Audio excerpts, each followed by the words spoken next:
السلام علیکم ناظرین، میں ہوں کامران خان اور آپ دیکھ رہے ہیں شعور. آپ کو بتاتے چلیں کہ فردوس عاشق اعوان جو کہ پاکستان میں ایک بہت ہی مشہور نام ہے، انہوں نے آج بدتمیزی سے ایک کنڈکٹ کیا ہے ایک سی ایس ایس آفیسر کے ساتھ جن کا نام سونیا صدف بتایا جا رہا ہے. ایک رمضان بازار میں جو ہے وزٹ کے دوران انہوں نے ان پر بہت ہی جو ہے برے طریقے سے جو ہے حملہ کیا. ایسے الفاظ استعمال کیے جو کہ ایک مشیر کو شایع نشان نہیں تھے، اور ایک بیوروکریٹ جو ہے وہ بھی کسی بھی لمحے ایسے ٹریٹ کا جو ہے وہ حقدار نہیں ہو سکتا کسی حکومتی افسر کی جانب سے، کیونکہ بہرحال جو بیوروکریسی ہے اس نے ہی پاکستان کو چلانا ہے،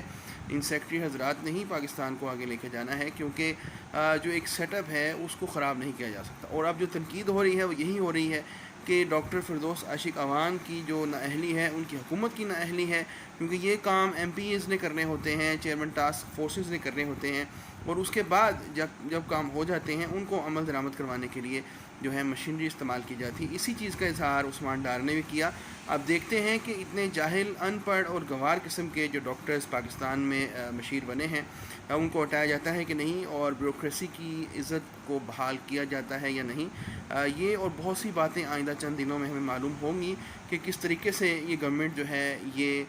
جو بجھتا چراغ ہے یہ عوام کے لیے کچھ کر سکتا ہے یا نہیں کر سکتا.